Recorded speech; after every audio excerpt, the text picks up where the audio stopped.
Hello students, welcome again. बच्चों, previous video में हमने 8.3 एक्सरसाइज स्टार्ट करने के लिए जो बेसिक कंसेप्ट यूज हुए थे उन सभी के बारे में डिटेल में डिस्कस किया था।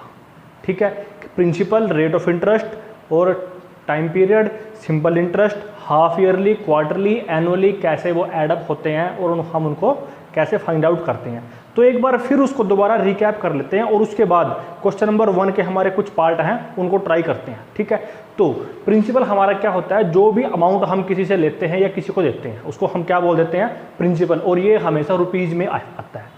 ठीक, सेकंड हमारे पास क्या आता है, टाइम पीरियड। टाइम पीरियड क्या होता है, हम किसी से जितने पैसे, जितने साल के लिए, जितने महीने के लिए उसको देते हैं या लेते हैं उसको हम बोल देते हैं टाइम पीरियड।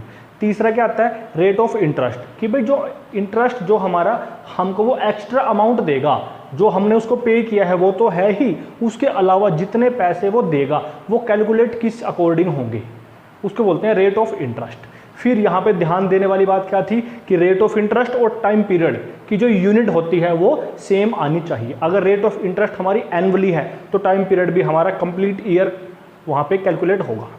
अगर रेट ऑफ इंटरेस्ट हमारा हाफ ईयरली है तो टाइम पीरियड भी हाफ ईयर में आएगा। अगर रेट ऑफ इंटरेस्ट हमारा क्वार्टरली है तो टाइम पीरियड भी क्वार्टरली आएगा। फिर हम इसको कन्वर्ट कैसे करते हैं, हाफ ईयर एक साल में 2 होते हैं, क्वार्टर एक साल में 4 होते हैं, बस ये आपको पता है, और एक क्वार्टर में 3 महीने होते हैं। ये हम फिर देख लें, जैसे भी यूज क्वेश्चन के अंदर आएगा इसका। यहाँ पे ध्यान देने वाली बात क्या है कि टाइम हमेशा मल्टीप्लाई होगा, रेट ऑफ इंटरेस्ट हमेशा डिवाइड होगा। अगर एनुअली है तो 1 से, ठीक, अगर हाफ ईयरली है तो 2 से, अगर क्वार्टरली है तो 4 से। मतलब अगर हाफ ईयरली है तो टाइम हो जाएगा 2 इंटू जो भी टाइम दे के रखेगा, और रेट ऑफ इंटरेस्ट को हम 2 से डिवाइड कर देंगे, जो आर होगी उसको 2 से डिवाइड कर देंगे। इसी तरह से क्वार्टर में आएगा तो टाइम को हम 4 से मल्टीप्लाई कर देंगे और रेट ऑफ इंटरेस्ट को 4 से डिवाइड कर देंगे। तो ये जो कंसेप्ट है बच्चों आपको ध्यान रखना है। ठीक है, अब एक क्वेश्चन देखते हैं जो हमारे पास एक्सरसाइज के अंदर है, बिल्कुल सिंपल है, डायरेक्ट वैल्यू पुट करनी है, डायरेक्ट सिंप्लीफाई करना है, जिसकी कैलकुलेशन अच्छी है। ठीक है, अगर नहीं है तो अच्छी बनाओ, बेसिक बातों को याद करो, टेबल्स आपको लर्न होने चाहिए, स्क्वायर आपको लर्न होने चाहिए, स्क्वायर रूट, क्यूब रूट, ठीक है, रैंडम टेबल जो आती है हमारे पास, सब कुछ आपको जो बेसिक बिल्कुल बच्चे वाली बातें हैं वो आपको आना चाहिए। और जो इन क्वेश्चंस के अंदर कैलकुलेशन होगी अपने हाथ से ही करनी है, खुद करनी है, मोबाइल में कैलकुलेटर में नहीं करनी है। क्यों? क्योंकि फाइनल पेपर में अलाउड ही नहीं है। अगर अभी आप लोग करोगे तो आपको कुछ तो ध्यान रहेगा कि ऐसी मल्टीप्लाई की थी और इस टाइप का कोई आंसर आया था। मोबाइल में तो आपको कुछ ध्यान नहीं रहेगा। ठीक है, खुद करनी है। तो ये क्वेश्चन है हमारे पास, calculate the amount and compound interest. 2 चीज कैलकुलेट करनी है, एक तो क्या है अमाउंट और सेकंड है हमारे पास कंपाउंड इंटरेस्ट। किस पे आएंगी? पैसे पे ही आएंगी। पैसे कहाँ दे रखी हैं? ऑन रुपीज कितना है हमारे पास, ये रुपीज 10,800। कितने पैसे हैं? 10,800, 10,800 रुपये है फॉर 3 ईयर्स। ये क्या आ गया? प्रिंसिपल आ गया। 3 ईयर्स क्या आ गया? टाइम पीरियड आ गया। Eight 12.5% per annum. ये क्या आ गया? परसेंट में रेट ऑफ इंटरेस्ट आ गया पर एनम। अब इस एनम का मतलब क्या होता है? पर एक एनम, 1 साल, कि भाई 1 साल में इस रेट से इंटरेस्ट आएगा। ठीक है, कंपाउंडेड एनुअली। और कैलकुलेट कैसा हो रहा है? एनुअली कैलकुलेट हो रहा है, तो कोई चेंज करने की जरूरत ही नहीं है। डायरेक्ट प्रिंसिपल दे रखा है हमारे को, टाइम पीरियड दे रखा है, रेट ऑफ इंटरेस्ट दे रखा है। ये मिक्स फ्रैक्शन में है, इम्प्रॉपर में चेंज कर लिया, 25.2% पर एनम।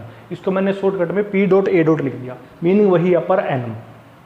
अमाउंट निकालना है, फॉर्मूला आता है, क्या होता है? P times 1 + R/100 raised to the power T या N, और वो क्या होता है? Time period. तो P हमारे पास 10,800 है, R हमारे पास 25.2 है, T हमारे पास 3 है। ठीक, इसको हमने सोल्व किया, इतना आ गया। फिर इसकी हमने एलसीएम लेके मल्टीप्लाई कर दी, तो 200 × 1, 200 + 25, 225। क्या करना है? जब भी आपको ऐसे आए तो 2 इसकी जो यहाँ लिखा होगा उसकी मल्टीप्लाई कर दो यहाँ पे, और ये जो है इसको ऐड कर दो। ठीक है, तो 225.200 रेज़्ड टू पावर 3, इतना आ गया हमारे पास। अब इसको हमने 3 टाइम्स लिख लिया। अब क्या आई? Calculation I. जितने ज़्यादा अच्छे तरीके से कर सकते हो उतने अच्छे तरीके से करना, और डिवाइड में कोशिश करना, ट्राई करना। 10, 1000, 10,000, 1 लाख, मतलब 1 के बाद नंबर ऑफ जीरोज आती रहें। तो हम उसको डिवाइड नहीं करेंगे। क्यों? क्योंकि डायरेक्ट डेसिमल पुट करेंगे, डेसिमल को लगा देंगे। क्या कि डिवाइड में, अपोन में, डिनोमिनेटर में या तो आए 10 या आए 100 या आए 1000 या आए 10,000 या आए लाख। ठीक है, तो मतलब 1 के बाद जितनी भी जीरो आती हैं कोशिश करना कैंसल आउट ना करें। अगर कैंसल आउट करना पड़ जाता है कहीं पे तो पूरा पूरा कैंसल आउट होना चाहिए, नीचे डिवाइड में 2, 3, 4, 5 नहीं बचना चाहिए। हम सोचते हैं उससे कैलकुलेशन से बचें, उसको डिवाइड ना करना पड़े। तो इसी को ध्यान में रखते हुए मैंने यहाँ पे कैंसिल आउट किया है। तो 2 जीरो से मैंने 2 जीरो कैंसिल आउट कर दी। ठीक, फिर मैंने 2 पे 108 को और 200 को कैंसिल आउट किया। 200 को करेंगे तो क्या आ गया? 100 आ गया, और यहाँ पे 54 आ गया। फिर 54 और 200 हमारा कैंसिल आउट होता है, 2 पे ही किया, इसको 27 आ गया। दोबारा 225 और 100, 225 और 100 हालांकि कैंसिल आउट होते हैं लेकिन हम नहीं करेंगे। क्यों? क्योंकि बाद में डिवाइड करते टाइम फिर करना पड़ेगा, हम उससे बचेंगे। ठीक है, तो हमने ऊपर जो बचा हमारे पास ऐसे लिख दिया, नीचे जो बचा ऐसे लिख दिया। अब देखो 2 मैंने यहाँ पे अलग ही लिखा। क्यों? क्योंकि सिर्फ मैं 2 से डिवाइड करूँगा, 2 की डिवीजन पता है, सिंपल होती है। और जितनी जीरो बची है, 4 जीरो है, डेसिमल पुट कर दूँगा डायरेक्ट आंसर। तो मैंने क्या किया, इसकी पूरी मल्टीप्लाई करी, ये आ गया। 2 से डिवाइड कर दी, ये आ गया। अब क्या लगाई, 4 प्लेस के बाद 1, 2, 3, 4 शिफ्ट कर दो, ये आ गया हमारे पास। तो ये क्या आ गया, अमाउंट आ गया। लेकिन इसने साथ साथ कंपाउंड इंटरेस्ट भी पूछ रखा है। तो कंपाउंड इंटरेस्ट का फॉर्मूला होता है अमाउंट माइनस प्रिंसिपल। अमाउंट क्या आया, 15,370 रुपये 34 पैसे आ गया। ठीक है, इसको रीड कैसे करेंगे, बहुत सारे बच्चे से गलत रीड करते हैं। क्या होता है ये 15,377, इसके बाद 0.34 बोलते हैं जो कि गलत है। क्या होता है 0.34 आफ्टर डेसिमल, जितने भी डिजिट आएंगे सिंगल सिंगल रिपीट होंगे। ठीक है, सिंगल सिंगल उनको हम बोलते जाएंगे। 15,377.34 रुपीज़। ठीक, क्या निकालना है, कंपाउंड इंटरेस्ट, तो आ जाता है हमारे पास। ठीक है, ये सिंपल सा क्वेश्चन है। अभी और देखते हैं।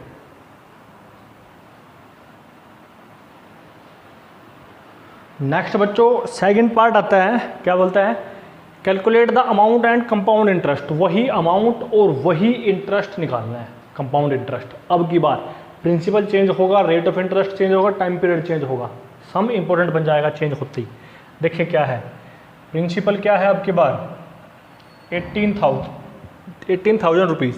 टाइम पीरियड, अब टाइम पीरियड इसने अलग दे दिया 2.5 year. Rate of interest is 10% पर एनम, कंपाउंडेड एनुअली, एनुअली ही कैलकुलेट करना है। ठीक है, बट डिफरेंस है टाइम पीरियड का। टाइम पीरियड कहाँ आता है, P times 1 + R upon 100 raised to power T। अब पावर में क्या आ गया, टाइम पीरियड, जो कि मिक्स फ्रैक्शन है, मतलब फ्रैक्शन में दे रखा है। तो इस तरह के क्वेश्चन में क्या करेंगे हम, तो इसमें बच्चों जो हमारे पास होल नंबर पार्ट होता है, जो मिक्स फ्रैक्शन या फ्रैक्शनल नंबर आते हैं, इम्प्रॉपर फ्रैक्शन आती है, वहाँ पे 2 पार्ट होते हैं। एक होता है होल नंबर पार्ट, एक होता है फ्रैक्शनल पार्ट। तो हम होल नंबर पार्ट का इंटरेस्ट अलग कैलकुलेट करेंगे और फ्रैक्शनल पार्ट का इंटरेस्ट अलग कैलकुलेट करेंगे, दोनों को ऐड कर देंगे। कॉन्सेप्ट समझ आया? अगर टाइम पीरियड हमारे पास मिक्स फ्रैक्शन में आता है तो होल नंबर पार्ट के लिए अलग, ठीक है, और फ्रैक्शनल के लिए अलग। तो ये है, देखना ध्यान से, आसान ही है। ये प्रिंसिपल है हमारे पास, ये टाइम पीरियड है 2.5 ईयर। इसको मैंने पहले ही ब्रेक करके लिख दिया 2 इयर्स एंड हाफ ईयर्स। इस 2 साल का हम अलग निकाल देंगे, हाफ ईयर का अलग निकाल देंगे। और रेट ऑफ इंटरेस्ट 10% पर एनम। इंटरेस्ट एनुअली ही कैलकुलेट होता है when interest is compounded annually. तो फॉर्मूला वही है फिलहाल, A = P times 1 + R upon 100 raised to power P, T, power क्या है, T है। अब यहाँ पे हम पावर में 2.5 तो लिखने से रहे, तो हमने होल नंबर पार्ट का इंटरेस्ट निकाल दिया। क्या निकाल दिया, होल नंबर पार्ट कितना है, 2 है, तो हमने यहाँ पे 2 रख दिया। सोल्व किया तो ये आ गया, मतलब 2 साल के बाद कंपाउंड इंटरेस्ट की हेल्प से जितना अमाउंट बनेगा वो ये बनेगा। जमा कितने कराए थे, 18,000 रुपीज़। 2 साल के बाद बन कितने गए, 21,780 रुपीज़। अब जो हाफ ईयर है वो तीसरे साल का हिस्सा है, तो तीसरे साल में जो इंटरेस्ट लगेगा वो इस पे लगेगा या इस पे लगेगा, सिर्फ आपकी समझने की बात है। अगर सिंपल इंटरेस्ट होता, क्या होता सिंपल इंटरेस्ट, तो इसी पे लगता। लेकिन कंपाउंड इंटरेस्ट है, 1 साल के बाद जो अमाउंट आया उस पर तो इंटरेस्ट लगेगा ही लगेगा, जो उसका इंटरेस्ट आ गया उस पर दोबारा इंटरेस्ट लगेगा। इसी को तो कंपाउंड इंटरेस्ट बोलते हैं, कि इंटरेस्ट पे दोबारा फिर इंटरेस्ट लगाना, इंटरेस्ट पर इंटरेस्ट। ठीक है, तो थर्ड ईयर के लिए ये बनेगा हमारे पास क्या, प्रिंसिपल। ये बात समझ आनी चाहिए। ठीक है, तो थर्ड ईयर तो हमारे कंप्लीट तो है नहीं, हाफ है, वो हाफ है। हम जानते हैं कि 1 साल के लिए simple interest compound interest same होता है। हमने आपको कराया था, अलग से लाइन लिखवाई थी। तो हम कंपाउंड इंटरेस्ट निकाल लें या सिंपल इंटरेस्ट निकाल लें, बात तो एक ही है। कैलकुलेशन हमारी आसान हो जाएगी सिंपल इंटरेस्ट में, वही निकाल दिया हमने, इंटरेस्ट फॉर हाफ ईयर। ठीक है, तो हमने कंपाउंड की जगह पे क्या निकाल दिया, सिंपल निकाल दिया, PRT/100। तो हमारे पास ये आ जाता है PRT/100। तो हमने कैंसिल आउट किया, 2 जीरो से 2 जीरो उड़ा दी, तो ये बच के आया, इसको डिवाइड किया तो ये आ गया 1800, क्या आ गया 1089 रुपीज़। क्या ये हाफ ईयर का इंटरेस्ट। अगर ये पूरा 1 साल होता तो इसका डबल आता हमारे पास 2178 रुपये, लेकिन हाफ ईयर हाफ कर दिया हमने। ठीक है, तो अब 2 साल के लिए अमाउंट तो ये आया था, इसमें नेक्स्ट हाफ ईयर का इंटरेस्ट भी ऐड होगा, तभी जाके पूरा अमाउंट आएगी हमारे पास। तो हमने प्लस कर दिया, अमाउंट पेएबल आफ्टर 2.5 ईयर्स, 2.5 साल के बाद, 2 साल और 6 महीने के बाद कितने पैसे दे करने इसको पे करने पड़ेंगे, ये तो यहाँ देने हैं, और ये हाफ ईयर का इंटरेस्ट है। तो टोटल क्या आ गया 22,869 रुपीज़ पे करने पड़ेंगे। लेकिन ये तो इंटरेस्ट पूछता है, इंटरेस्ट के लिए फॉर्मूला है अमाउंट माइनस प्रिंसिपल। सोल्व करते हैं तो ये आता है 4,869 रुपीज़।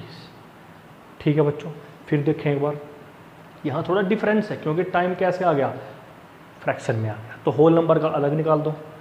बस ध्यान क्या रखना, जो थर्ड ईयर के लिए प्रिंसिपल बनेगा वो ये नहीं बनेगा जो यहाँ पे आएगा सेकंड ईयर के लास्ट में, जो पूरा इंटरेस्ट के साथ बड़े वाला पैसा आएगा वो प्रिंसिपल बनेगा। अब दोबारा जब इंटरेस्ट लगेगा तो उसी पे लगेगा, तो वही प्रिंसिपल की तरह ट्रीट किया हमने, तो पूरा एडअप किया तो ये आ गया। तो बच्चों ये 2 ही सम करने हैं, बाकी हम नेक्स्ट वीडियो में करेंगे। और वीडियो को बच्चों शेयर करना है, अच्छे लगते हैं तो लाइक भी कर दिया करें।